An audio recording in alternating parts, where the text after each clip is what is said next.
كبرات تخاتلتي مدب تي بي اس تي في مدب ورق او جزات كما يكنيكم لما انت زدال ولكم كا بعينته فليز بلا مسيوتنا زت ححاز اب تاريخ جرمناويان ويدما ايهوداويان بستفله ملكعو ابز تفصمه هلقيت زدهبه مصحف حيزلكم مصيلخو رئسنايت مصحف دما مانس searching for meaning is بدكتور فيكتور فرانكل زتتصحفه ناي علمنا فلي مصحف እዩ እዚ መጽሓፍ እዚ ب1946 ኣብ ቬና ኣውስትራልያ ክሕተም እንተሎ ب1959 ዓመተ ምህረት ፈረንጂ ከዓ ኣብ ሕቡራት መንግስታት ኣሜሪካ ተሓቲሙ ድሕሪኡ ከዓ ب1983 ዓመተ ምህረት ፈረንጂ ኣብ ቬና ካልኦት ተወሰኽቲ ምዕራፋት ሒዙ ተሓቲሙ እዚ መጽሓፍ እዚ ማንስ searching for meaning ዝተሰየመ እንትትከውን ትርጉሙ ድማ ደቂ ሰባት ብትርጉምዮም ዝነብሩ ወይ ድማ ሰብ ትርጉምዩ ዝእልሽ ዝብል ትርጉም ኣለዎ ማለት እዩ እዚ ብዶክተር ፍራንክል ዝተጻሕፈ መጽሓፍ ኣብ 1946 ወይ ድማ ኣብ 1945 ዓመተ ምህረት ፈረንጂ ኣብ ካልኣይ ኩናት ዓለም ዶክተር ፍራንክል ናብ ኣሽዊትዝ ኣብ ዝተባህለ ኮንሰንትሬሽን ካምፕ ወይ ድማ መዕጎሪ ካምፒ ኣትዩ ነይሩ ኣብኡ ምስ ኣተወ ከዓ እዚ መጽሓፍ ንኽጽሕፎ ዕድል ፈጢሩሉ እዚ እስር ቤት እዚ ወይ ድማ እዚ ኮንሰንትሬሽን ካምፕ እዚ ኣብ ዓለምና ብዓይነቱ ፍልይ ዝበለ እንትትከውን ኣብ ዓለምና ኣብዛ ምድሪ እዚኣ ብዓይነቱ ፍልይ ዝበለ ናይ ደቂ ሰባት ህልቂትን ስቅያትን ዝተረኣየሉ ታሪክ ዓለምና እዩ እስቲ ብዛዕባ እዚ ኮንሰንትሬሽን ካምፕ እዚ ሓደ ነገር ከስታውሰኩም እዚ እስር ቤት እዚ ዝበዝሑ ኣይሁዳውያን ዝነበርዎ ዝተኣሰሩዎ እንትትከውን ብሓፈሽኡ ግን ናይ ደቂ ሰባት ታሪክ ስቅያት እንታይ ከም ዝመስል ደቂ ሰባት ነንባዕልና እንታይ ዓይነት ናይ ምክፍፋእን ናይ ምጽልእላእን ናይ ነቲ ሓደ ጸላኢ ነቲ ሓደ ፈታዊ ከም ንገብረሉ ሓደ መርኣያ ኮይኑ ሓሊፉ ማለት እዩ ኩሉ ነገሩ ምሳኣነ ዶክተር ፍራንክል ኣብዚ እስር ቤት እዚ ቤተሰቡ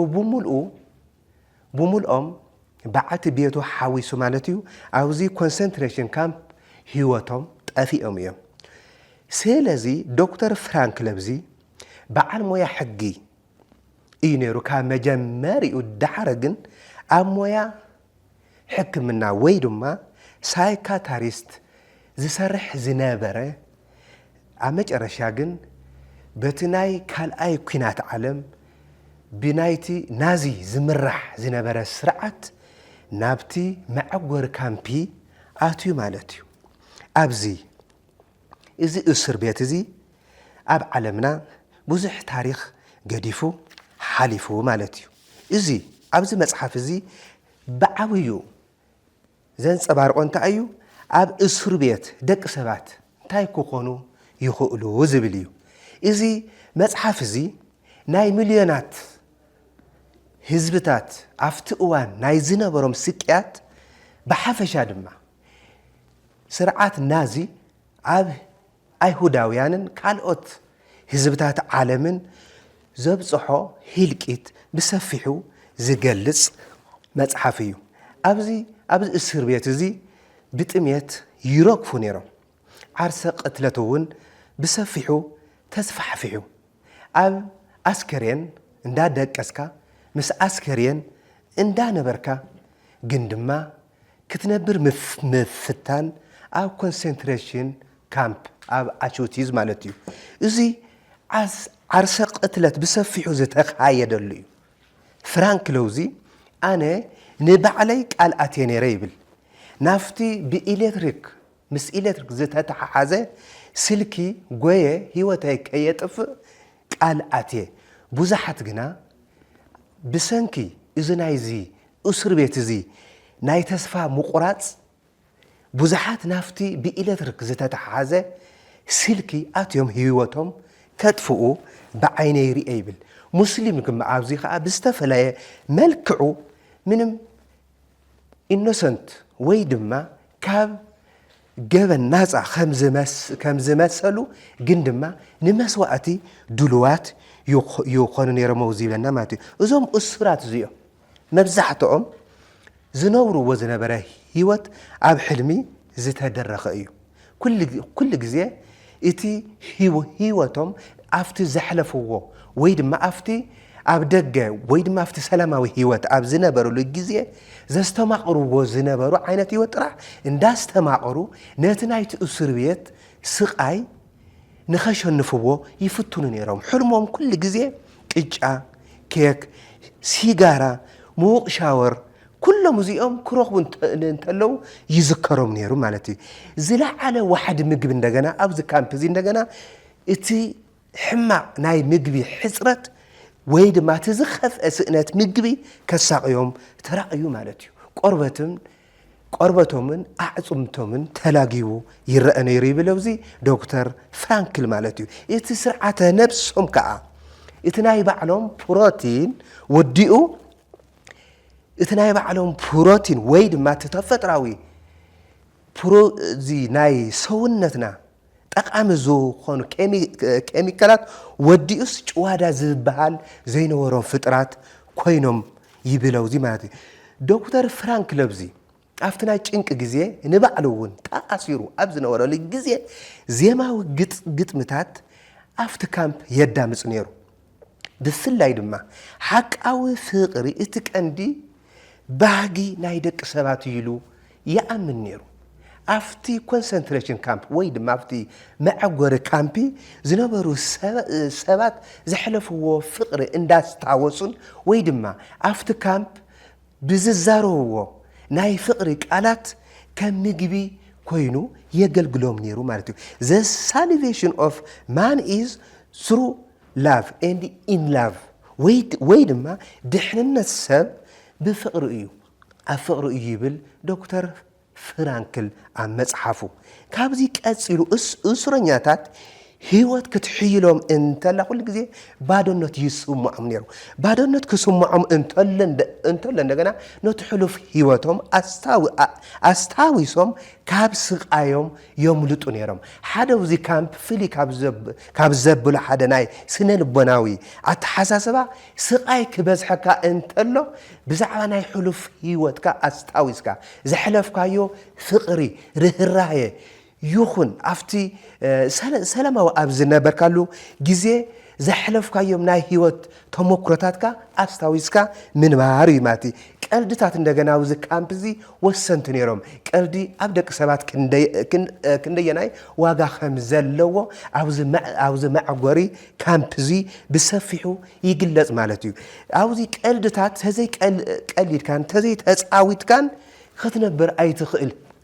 ሰልፍ ፕሪፖዚሽን ዝተባለ ወይ ድማ ሰልፍ ፕሪሰርቭ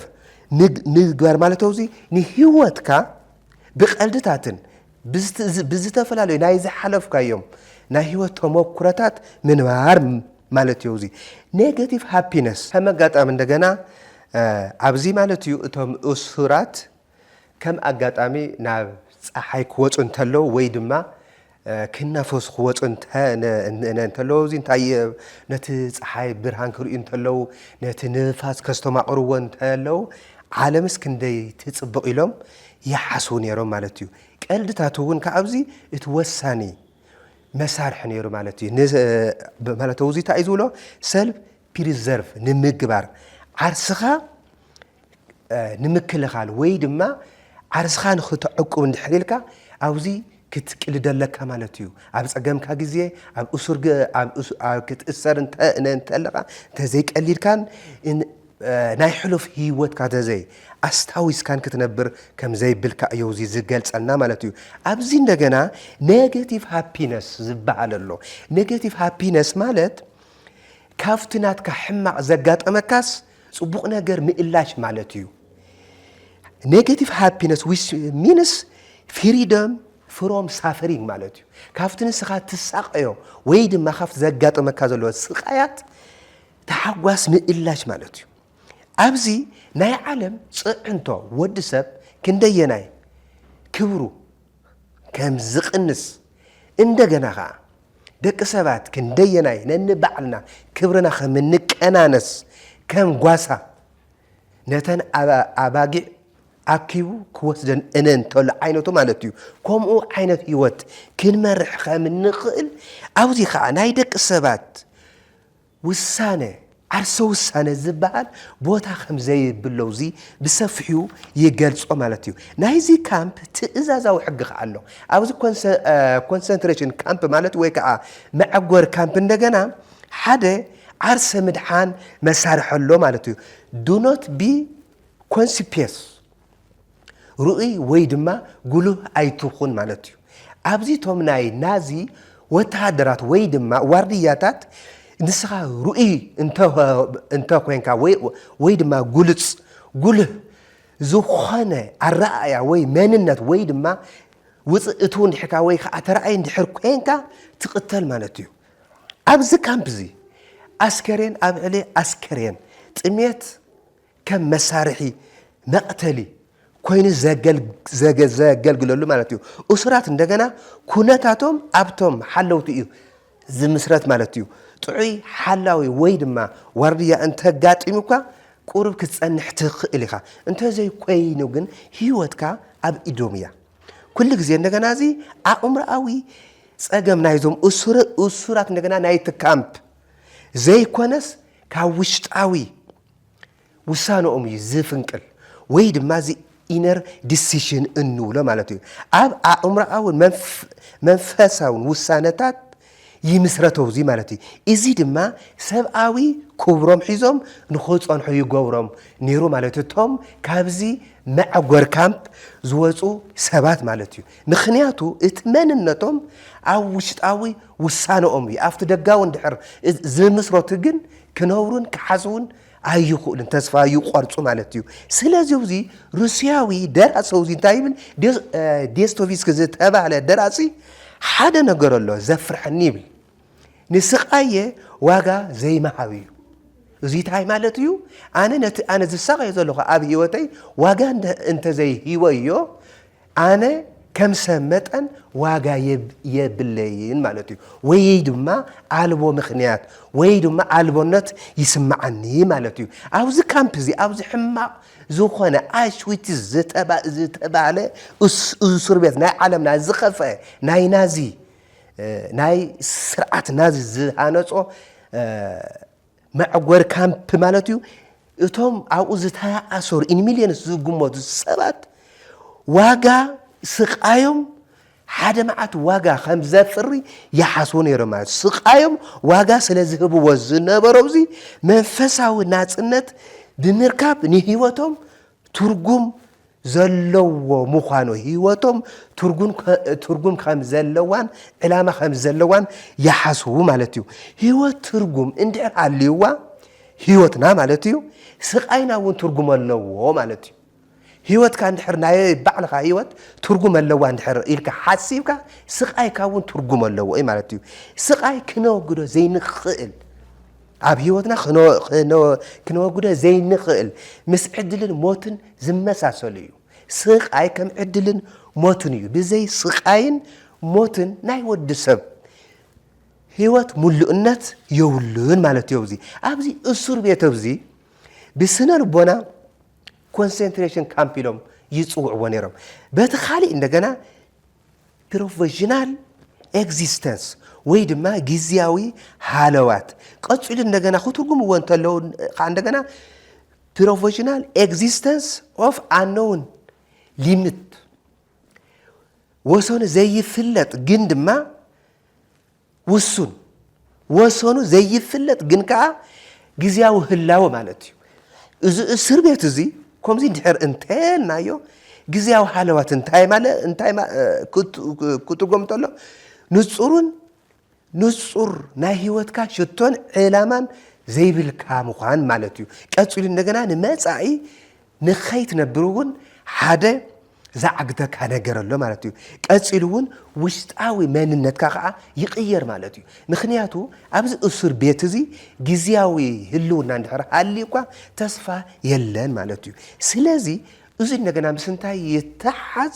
ምስ ሓደ ሰብ ስራሕ ዘይብሉ ሰብ ማለት እዩ አንኢምፕሎይድ ወርከር ማለት እዩ እዚ ተመሳሳሊ ባህር ኣለዎ ማለት እዩ ክልቲኦም እዚኦም his existence is provisional ማለት እዩ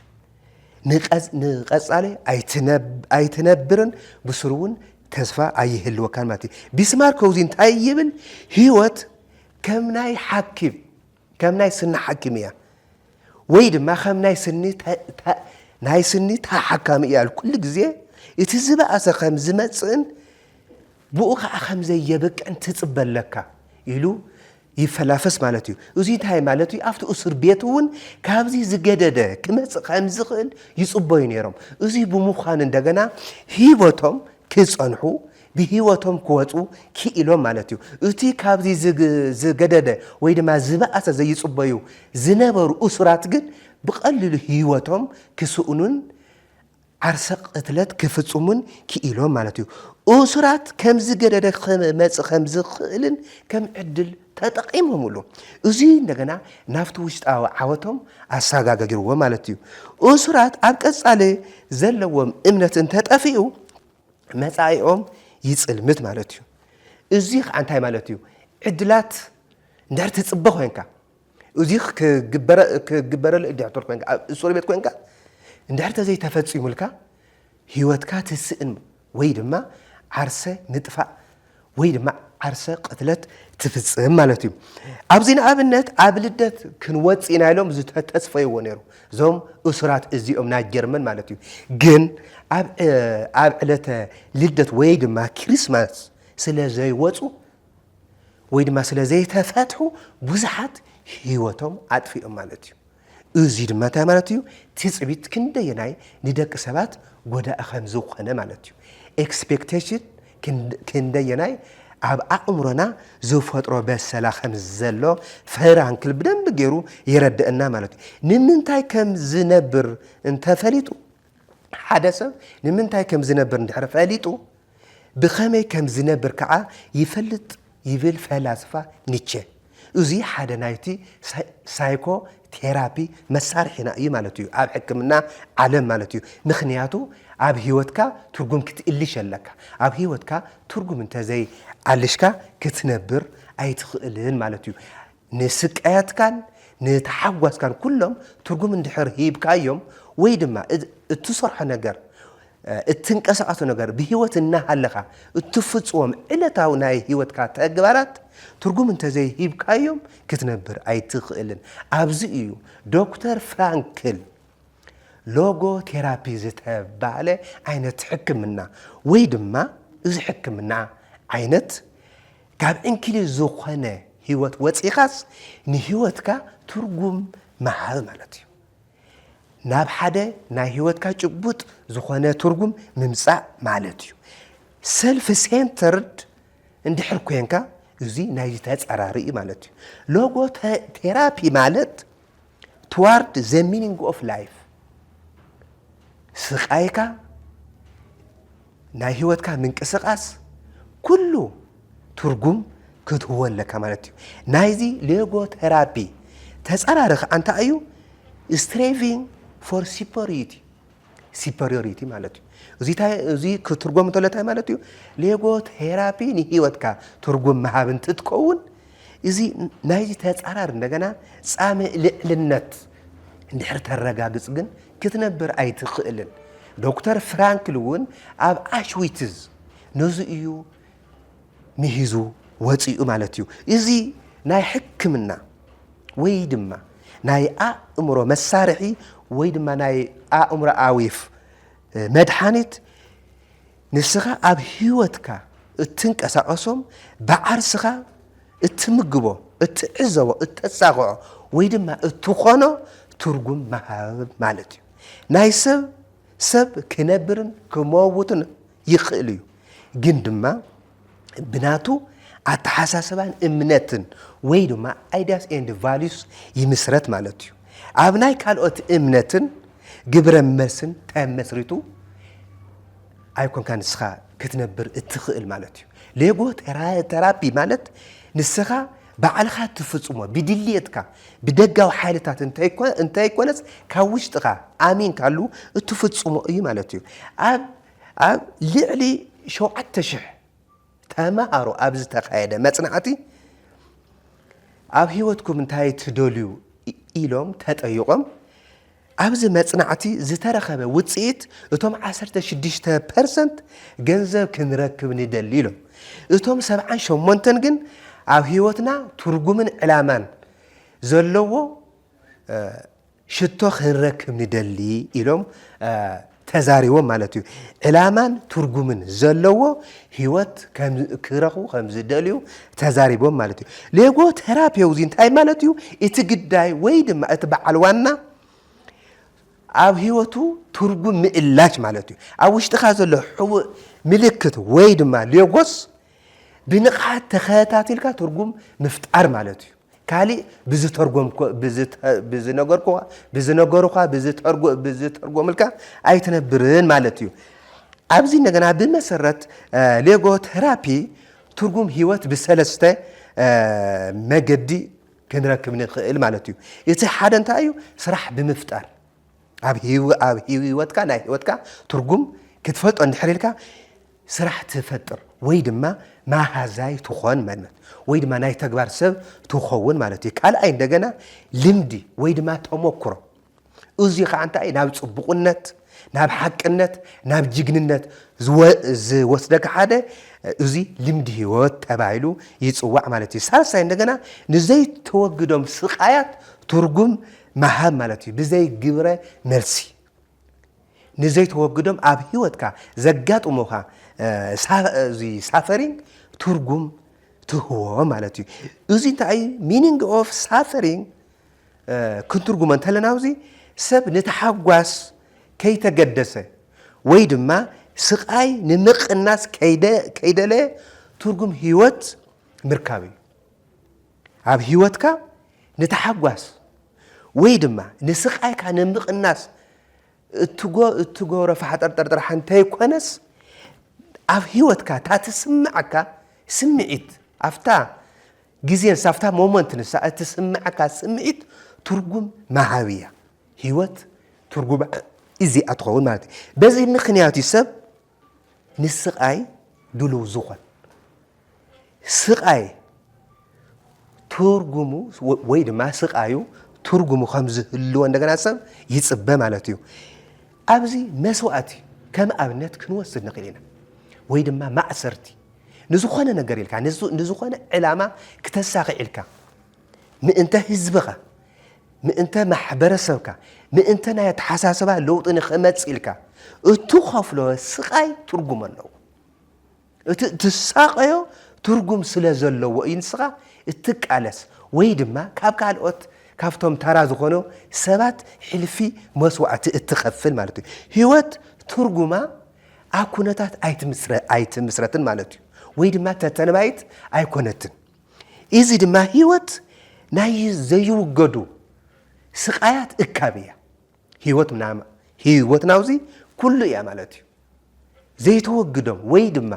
ካብ ህይወትካ ክፍለዩ ዘይኽእሉ ስቃያት እኽብካ እምበር ኣብ ኩነታት ዘይትምስረት ማለት እዩ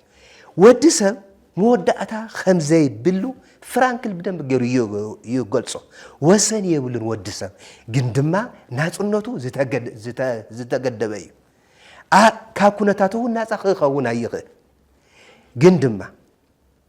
ኣብ ኩነታት ዘለዎ ኣረኣእያ ኣብ ምውሳን ቅዋም ኣብ መሓዝ ግን ናይ ባዕሉ ተኽእሎ ኣለዎ ወይ ድማ ናጻ እዩ ማለት እዩ ኣብ ኩነታት ናይ ባዕሉ ቅዋም ወይ ድማ ውሳነ ይወስድ ማለት እዩ እምበር ወዲ ሰብ ናጻ ኣይኮነን ግን ቅዋም ሒዙ ይነብር ማለት እዩ ሰብ እውን ነገር እውን ኣይኮነን ከም ነገር ኣይቁፀርን ሰብ እኳ ደኣስ ነገራት እዮም ንሰብ ዘወስንዎ ማለት እዩ ንኣብነት ሰብ ናይ መወዳእታ ዓርሰ ውሳነ እዩ ሰብ ናይ ውሳነ ውፅኢት እዩ ንኣብነት ኣብዚ እስር ቤት እዚ ገሊኦም ከም ሓሰማ ንባዕሎም ከም ሓሰማ ገይሮም ይቆጥሩ ነይሮም ትዝወደቀ ፍጥረት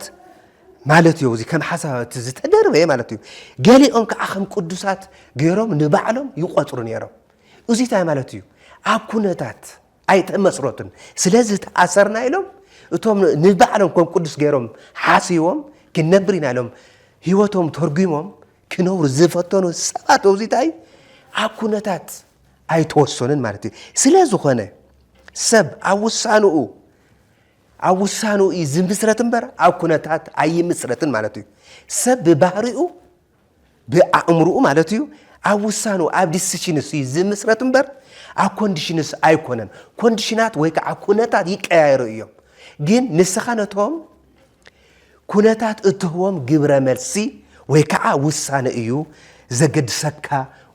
ወይ ድማ ዘንብረካ ማለት እዩ ኣብ ኣሽዊትዝ ብጣዕሚ ጭካነ ዝተመልኦ እስር ቤት ዝነበሩ ኣይሁዳውያን እውን ካልኦት ህዝብታት እውን ኣብዚ እንተኦም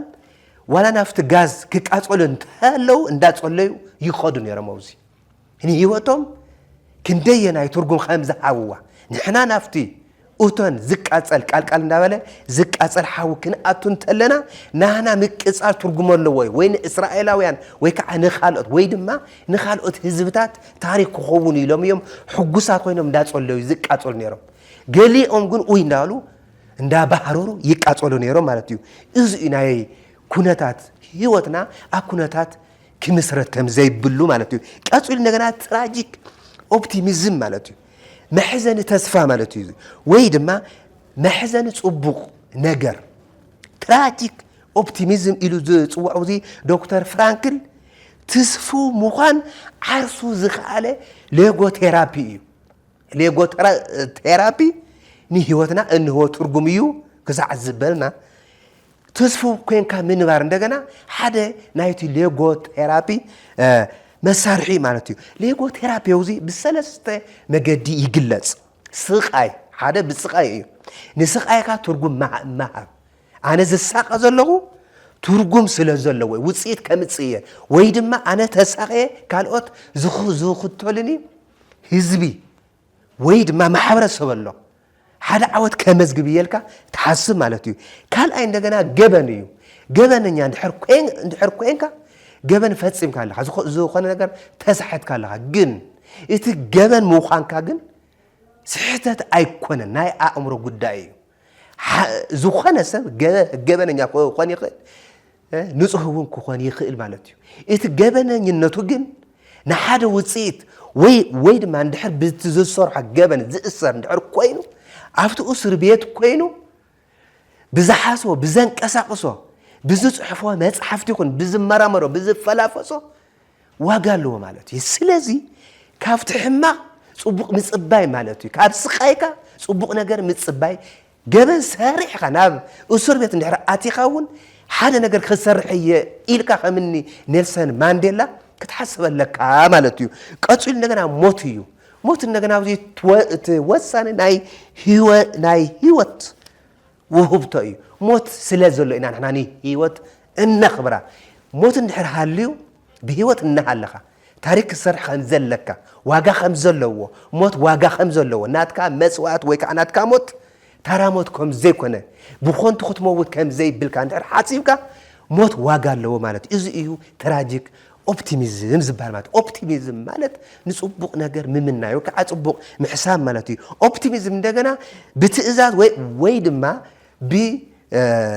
ካብ ላዕሊ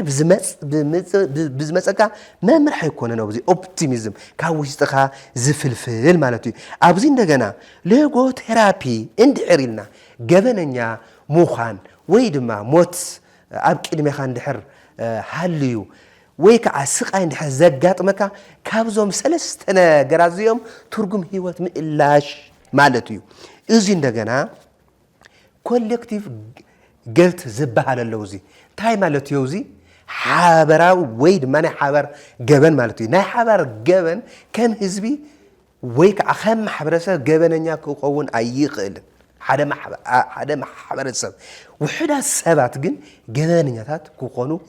ይኽእሉ እዮም ማለት እዩ ሓደ ሰብ ናይቲ ካሊእ ባህሪ እውን ክላበስ ስለ ዘይኽእል ገበን ሓበራዊ ክኸውን ወይ ከዓ ከም ማሕበረሰብ ክረአ ኣይኽእልን ማለት እዩ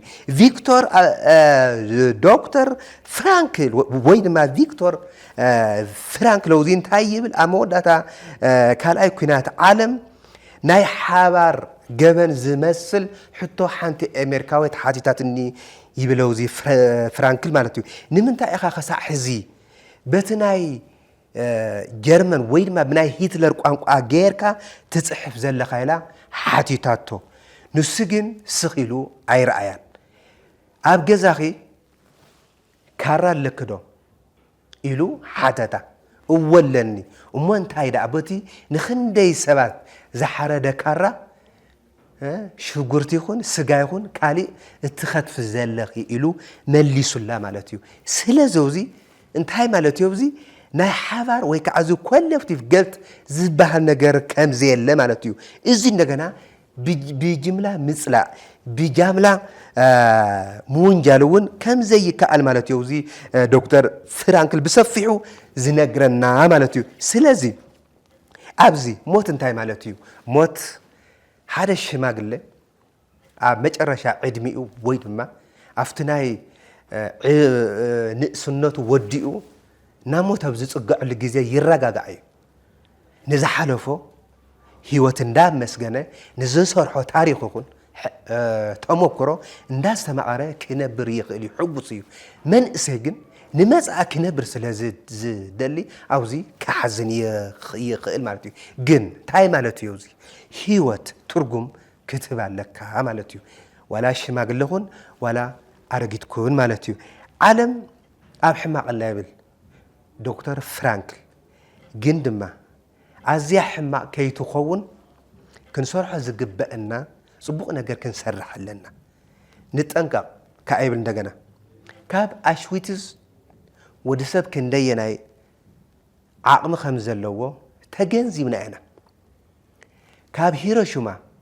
ኣብ ሂሮሽማ ብዝበፅሐ ናይ ኒኩለር ቦምብ መጥቃዕቲ ኣብ ጃፓን ከዓ ክንደየናይ ንሓደጋ ዝተቃልዓና ከም ዝኾና ክንግንዘብ ኣለና እዚ ፈሊጥናኸ ነታሓዝ ዘላ ዓለም እንታይ ትርጉም ክንባ ንኽእል ወይ ድማ ነቲ ዘሎ ህይወትና እንታይ ትርጉም ክንህቦ ንኽእል ይብል ዶክተር ፍራንክል ማለት እዩ ካብዚ መፅሓፍ እንታይ ኢና ንርዳእ ከም ተጋሩ ናባና ክነምፅኦ ማለት እዩ ንሕና ብዙሕ ግፍዒ በፂዕና ተሳቂና ተሰዲድና ተፈናቂልና ፅንተት በፂሕና ኣዴታትና ኣሕዋትና ተደፊረን እዚ ግን ትርጉም ክንህቦ ኣለና ፈቲና ፀሊእና ንሕና ተጋሩ ኢና ኣብ ትግራይ ክንነብር ኣለና ትግራይ ዓድና እያ እዚ ዋጋ ከም ዘለዎ ክንሓስብ ኣለና መስዋእትና ቁስልና ዝኸፈልናዮም ሓጎፅጎፃት መስዋእትታት እዚኦም ትርጉም ኣለዎ ኣይሁዳውያን እዚ ብዝበፅሖም ብጀርመናውያን ወይ ከዓ ብናዚ ብዝበፅሖም ህልቂት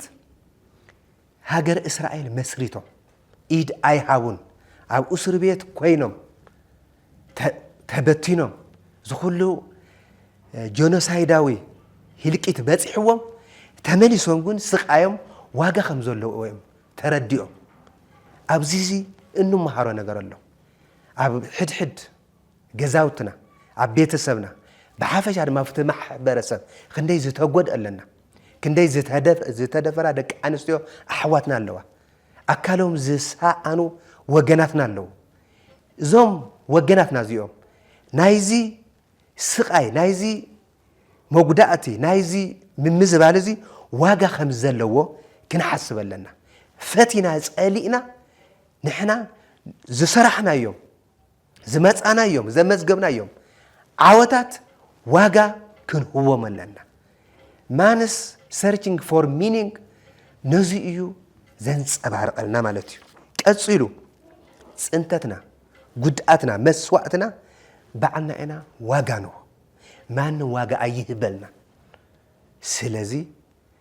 ንሎም መዓንቲ ዝነበረኒ صانحي توزي زازي مله نمزع بستفلة مصحف كسعن الراخب نحن خونو يغني لك